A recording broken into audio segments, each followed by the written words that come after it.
Salut tout le monde, c'est Béatrice, j'espère que vous allez bien. Nous ça va super bien, là on est en balade et je profite de ce trajet à pied pour vous filmer une vidéo comme ça, c'est complètement improvisé. C'est une vidéo que je voulais vous faire par contre, mais du coup j'ai absolument pas pris de notes ni rien, enfin pratiquement comme pour toutes mes vidéos. Je voulais vous faire une vidéo sur comment prendre du temps pour soi, quels sont mes conseils, mes astuces, etc.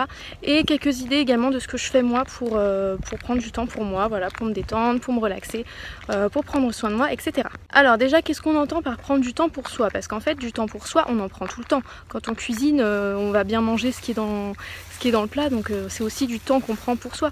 Quand on fait le ménage, quand on travaille, etc. Dans sa maison, c'est aussi pour soi. Je veux dire, c'est pour vivre dans un intérieur propre. Même si, moi c'est pas mon cas, mais si on va au travail par exemple, c'est aussi quand même du temps pour soi parce que c'est de l'argent qu'on gagne pour soi-même, pour sa retraite, pour se payer ce qu'on veut, etc. Enfin, peu importe. Donc c'est quoi en fait prendre du temps pour soi? Parce que prendre du temps pour soi, ça veut rien dire en fait, on prend tout le temps du temps pour soi. Prendre du temps pour soi, en général, nous quand on le dit, quand on dit ah, maman aimerait bien prendre du temps pour elle, j'ai besoin de temps pour moi, en général ça veut dire quoi? Ça veut dire j'ai besoin d'un moment où je vais penser qu'à moi, où je vais pas être sollicitée, n'est-ce pas? Où je vais pouvoir juste penser à moi et ne pas faire pour qui que ce soit d'autre en fait. Vraiment un truc qui me fait plaisir à moi et peu importe le reste. Donc dans cette vidéo, je vais vous dire comment faire, quelles sont moi en tout cas mes petites astuces pour arriver à me dégager des moments où je vais être un peu en seul à seul, en tête à tête avec moi-même. Ce qui ne veut pas forcément dire que je vais être seule physiquement. Il y aura les deux dans cette vidéo, il y a des astuces pour vraiment se retrouver seul à faire des choses qu'on aime, etc. Mais c'est pas forcément seul physiquement, ça peut l'être, mais pas forcément. Alors moi, ce qui m'aide à me dégager des moments rien que pour moi, qui vont me faire plaisir à moi, qui vont me faire du bien, c'est déjà d'avoir une certaine organisation de base. Alors c'est pas forcément un truc ultra strict parce que de toute façon, moi j'arrive pas à tenir des trucs hyper rigides comme ça. Enfin pendant un temps j'étais un peu plus comme ça, mais clairement là depuis quelques années c'est de moins en moins mon truc. J'ai besoin vraiment de laisser la vie couler, de profiter tout simplement. Mais un minimum d'organisation ça aide quand même. Parce que ça évite d'accumuler beaucoup de choses à faire et des choses qui sont à faire qui sont inévitables et qui ne vous permettent pas d'avoir un moment rien qu'à vous en fait. Donc par exemple si vous n'êtes pas organisé au niveau du linge, vous allez vous retrouver à un moment où vous allez pouvoir physiquement par exemple être toute seule. Par exemple je sais pas, votre enfant il a été invité à un goûter, j'en sais rien, et en fait vous vous rendez compte que vous avez plein de linge à accumuler qu'il faut repasser ou que votre ménage n'a pas été fait, etc. Donc le fait d'avoir une petite organisation, d'en faire un petit peu chaque jour, ça permet de pouvoir plus facilement se dégager du temps et plus facilement profiter des opportunités qui n'étaient pas forcément prévues durant lesquelles on a du temps pour soi. Deuxième astuce, c'est d'arriver à faire en sorte justement d'avoir des moments où on est seul physiquement. Donc ça va être l'idée ça va être de profiter des moments où notre enfant dort. Si vous êtes maman ou papa, vous savez que quand notre enfant dort c'est trop bien parce que du coup on va pas être sollicité, on va pas être demandé par notre enfant. Donc ça peut être de se lever plus tôt que lui, ça peut être d'essayer de faire un maximum de choses en un minimum de temps, en gros d'être efficace quand il est réveillé, comme ça une fois qu'il est à la sieste par exemple, au lieu de vous dire pendant la sieste du coup je vais faire mon ménage, je vais faire machin, non en fait vous allez pouvoir faire ce qui vous plaît, en tout cas ce que vous voulez, ça peut être du ménage mais voilà, en tout cas ce que vous voulez, et puis ça peut être également de se coucher après, de le coucher un petit peu plus tôt, etc. si c'est faisable. Voilà, donc ça vous permet d'avoir des moments où vous allez être plus facilement seul physiquement et donc plus disponible aussi parce que vous n'allez pas être sollicité, vous n'allez pas être dérangé et vous allez donc pouvoir choisir ce que vous allez faire.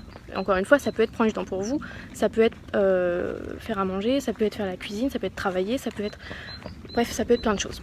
Ensuite, parce que je sais plus à combien j'en suis là, une autre astuce, ça va être de profiter des opportunités. Il y aura forcément des moments avec des imprévus où par exemple votre enfant il est habitué à faire d'habitude plutôt 1 heure de sieste comme c'est mon cas, puis un jour vous savez pas pourquoi il en fait 2, profitez-en, franchement profitez-en à fond, profitez-en, voilà. Pareil si votre enfant est invité à un anniversaire ou si quelqu'un vous propose de venir le garder, je sais pas, il peut y avoir plein d'opportunités.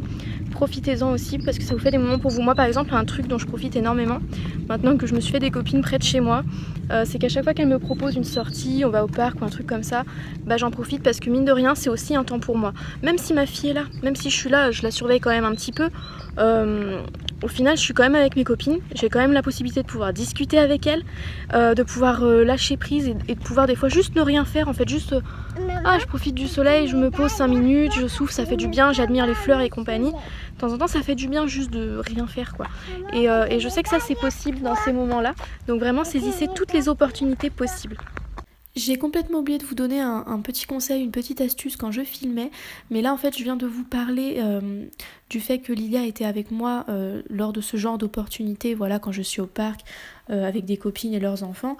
Et bien je voulais vous dire aussi qu'on peut tout à fait s'accorder des moments rien que pour soi, même lorsque notre enfant est là. Donc par exemple si vous êtes à la maison et que vous avez envie de pouvoir prendre un moment pour vous ce jour-là, vous pouvez tout à fait demander à votre enfant, lui dire tout simplement « Maman a besoin d'un temps calme », enfin exprimer votre besoin à vous. « Maman a besoin d'un temps calme, j'ai besoin de me faire une séance de sport, etc. » Vraiment lui expliquer et essayer de l'occuper pendant ce temps-là. De vraiment lui exprimer votre besoin. Je vais avoir besoin que tu me laisses faire, je vais avoir besoin que tu t'occupes seule pendant ce temps-là. Pourquoi pas lui mettre un sablier ou bien lui dire quand tu entendras la petite sonnerie, maman sera à nouveau disponible. Moi, c'est des choses qui m'arrivent de temps en temps. Par exemple, des fois, Lilia, elle veut pas faire la sieste. Donc dans ces moments-là, je lui exprime mon besoin. Je lui dis, toi, tu as besoin quand même de te reposer un petit peu.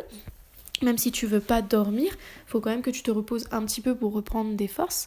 Et maman, elle a besoin d'un temps calme.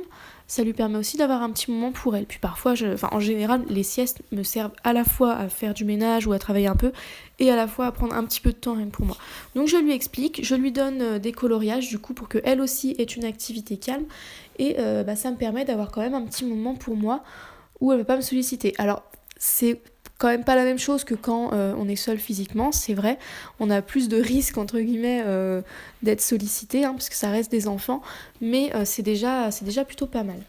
Une autre astuce, ça va être vraiment, c'est pas vraiment une astuce, mais savourer pleinement lorsque vous êtes dans un moment avec vous-même, c'est-à-dire par exemple juste vous allez prendre votre douche, savourez-le, savourez ce moment où waouh, personne ne me sollicite, waouh, c'est le silence.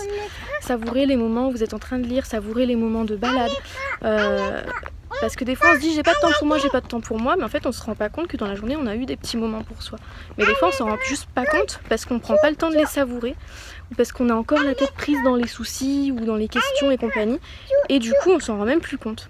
Une autre astuce qui me sert beaucoup au quotidien, c'est de faire deux choses en même temps en fait, de profiter d'une corvée, de quelque chose qui à la base n'est pas forcément un moment pour nous, ou que pour nous en tout cas, ou qui nous fait pas plus plaisir que ça, pour faire autre chose qu'on aime bien en même temps quand c'est possible. Par exemple, quand je fais le ménage ou quand je fais du repassage ou quoi, ça m'arrive assez souvent de mettre mes écouteurs Bluetooth et de lancer une vidéo pour écouter seulement la vidéo.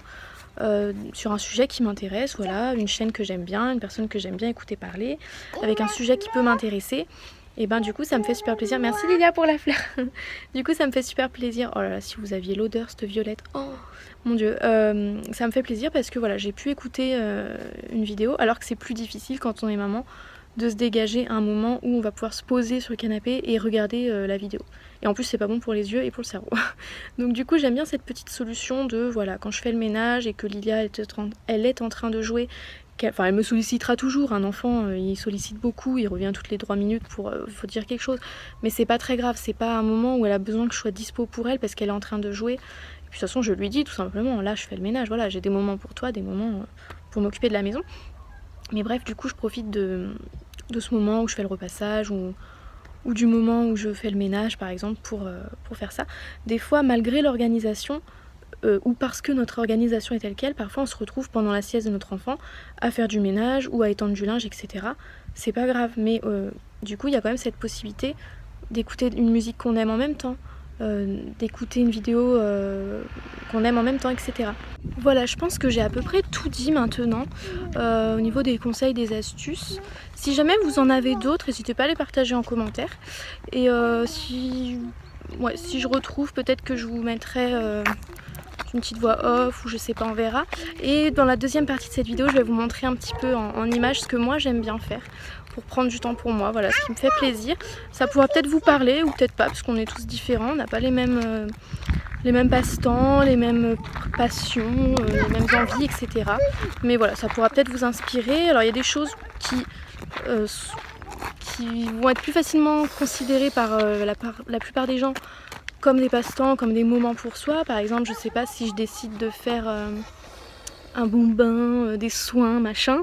Mais moi, il n'y a pas que ça. Enfin, oui, ça fait partie des choses qui me font plaisir, des petits moments rien que pour moi qui peuvent me faire du bien. Mais il n'y a vraiment pas que ça, hein. Moi, des fois, juste remplir mon bullet journal, arriver à trouver 5 minutes pour me poser devant et pour le faire, ça me fait plaisir, quoi. Alors que pour certaines personnes, ce sera pas... Enfin, certaines personnes trouveront que c'est pas agréable, que c'est une corvée, mais moi j'aime bien. Donc ça c'est vraiment propre à chacun, mais je vais quand même vous montrer pour vous donner des petites idées. En tout cas, j'espère que cette vidéo vous aura plu. Si c'est le cas, mettez un petit pouce bleu. N'hésitez pas à la partager si vous pensez que ça peut aider d'autres mamans, parce que je sais que c'est souvent difficile pour les parents de trouver un petit moment pour soi. Enfin, beaucoup de parents en tout cas vont le dire à un moment ou à un autre. Oh, j'aimerais bien 5 minutes à moi, oh, j'ai pas le temps pour moi. Donc n'hésitez pas à partager. Commentez si vous avez une autre idée ou si vous trouvez que ça peut vous aider, ces conseils-là. Et moi je vous fais de très gros bisous jusqu'à la prochaine vidéo. Bye. Alors parmi ce que j'aime faire pour me détendre et prendre du temps pour moi, il y a remplir mon bullet journal, voilà, pour m'organiser, pour en connaître un peu plus sur moi, on va dire, pour faire le point avec moi-même. Et j'aime aussi beaucoup préparer un petit peu des vidéos YouTube parce que voilà, ça me plaît de partager tout simplement ce qui me passionne et ce qui me plaît. J'aime également lire, donc soit un peu plus instructif, soit un peu plus roman ou fiction pour m'évader, on va dire. J'adore également, j'aime bien tout ce qui va être un petit peu dessin, aquarelle, coloriage, voilà, des choses un petit peu plus artistiques, des créations, ça peut me plaire aussi. J'aime bien les puzzles également pour me recentrer un petit peu, voilà, me poser. Sortir au plein air, profiter de l'air frais, profiter du soleil, profiter du beau temps, profiter de la lumière, tout simplement du jour, ça me fait trop du bien. Et j'aime beaucoup également jardiner et être en contact avec la nature. J'aime aussi me faire des soins pour prendre soin de ma peau ou de mes cheveux ou de mon corps, etc. Donc ça peut être un masque, ça peut être un bain d'huile, ça peut être limer mes ongles, ça peut être vraiment plein de choses du moment que ça me fait du bien.